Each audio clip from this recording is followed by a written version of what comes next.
Since it's mid-year, I thought it would be fitting to kind of just run by some of my favorite albums thus far in 2023. We're already in July, and I wanted to kind of state the albums that I like thus far, then do a comparison towards the end of the year and do an overall analysis of the top albums for the entire year. So, with 2023 thus far, I'm gonna start off with Black, Since I Have a Lover. Really good album. It was a different energy and vibe from what he usually does. He usually has kind of like this trap, soul, heavy bass line album. Since I Have a Lover was more guitar driven. It was softer. He's in a relationship now. He's in love. Some of the fan base kind of wanted old Black, but I could appreciate where he was trying to go in his career and music wise. So I really liked Black's Since I Have a Lover. Gunna's A Gift and a Curse. I have to give it to him. He stood alone, no help, and one of my favorite albums of the year. I like this album over Young Thug's. Yeah, you can't deny his execution, his bars. The production was good. You could tell he was had his back against the wall, and he delivered really good music. So Gunna, A Gift and Curse, another one of my favorite albums thus far, 2023. A repackaged one, Taylor Swift. She repackaged her Midnight album. I believe Midnight released, I want to say October, November of last year, of 2022, but she repackaged it and re-released it May of this year. From a songwriting standpoint, always loved Taylor Swift. She can paint a picture lyrically like no other. From a pop standpoint, from an overall music standpoint, her songwriting is top tier. Midnight Rain is one of my favorites off her Midnight project.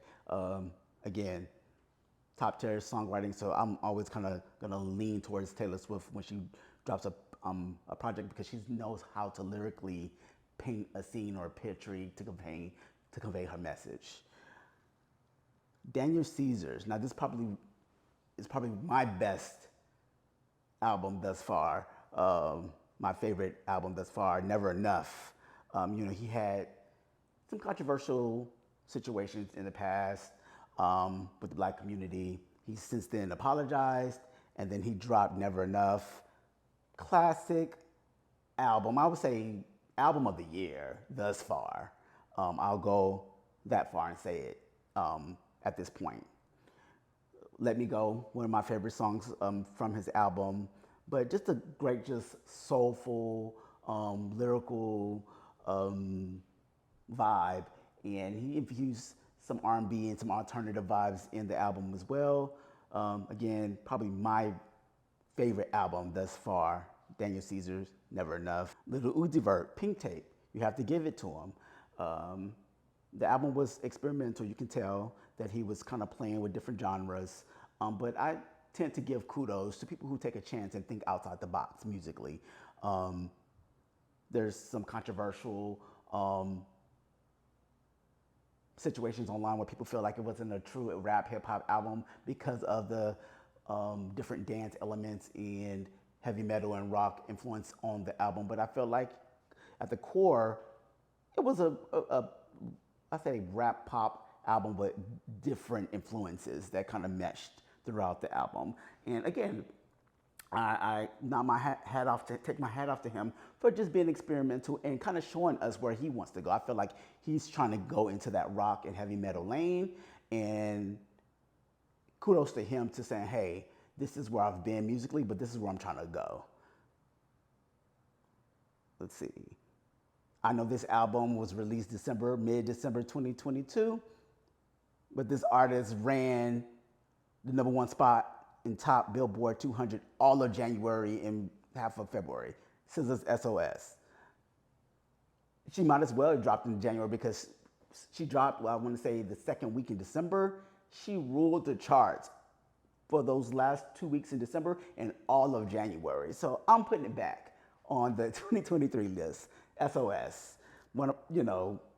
Again, another genre-bending pop R&B alternative album. this goes neck and neck with Daniel Caesar's Never Enough for me.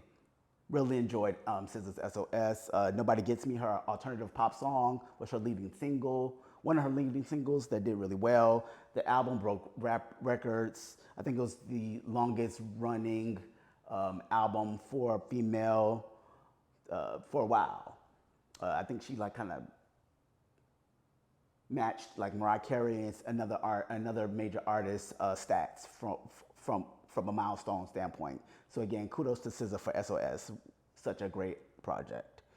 Um, and I'll give those are my top, and I'll give an honorable mention to Summer Walker. She released an EP called Soft Life, and it was more of a chill, laid back soul vibe album. It was a good album, but she sounded a lot like Erykah Badu, so that's why I didn't give her kind of like the top albums. I give her honorable mention.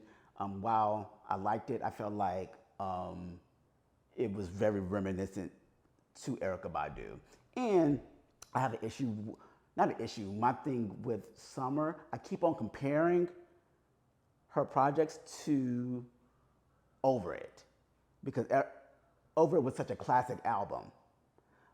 So I find myself comparing her latest projects to that Over It album because Over It was such a radio friendly, well song written, amazing production. Like that was such a huge album for her. I find myself comparing what she do to that, so I need to stop doing that. So, but again, I think I give Soft Life EP honorable mention just because it reminded me of Erykah Badu, and it doesn't surpass my expectations of the initial Over It. So those are my top albums thus far for 2023, plus my honorable mention with Summer Walker. We're gonna revisit this list later this year in December to see if my mind's changed or if there's any additions to my favorite albums for the entire year towards the year end.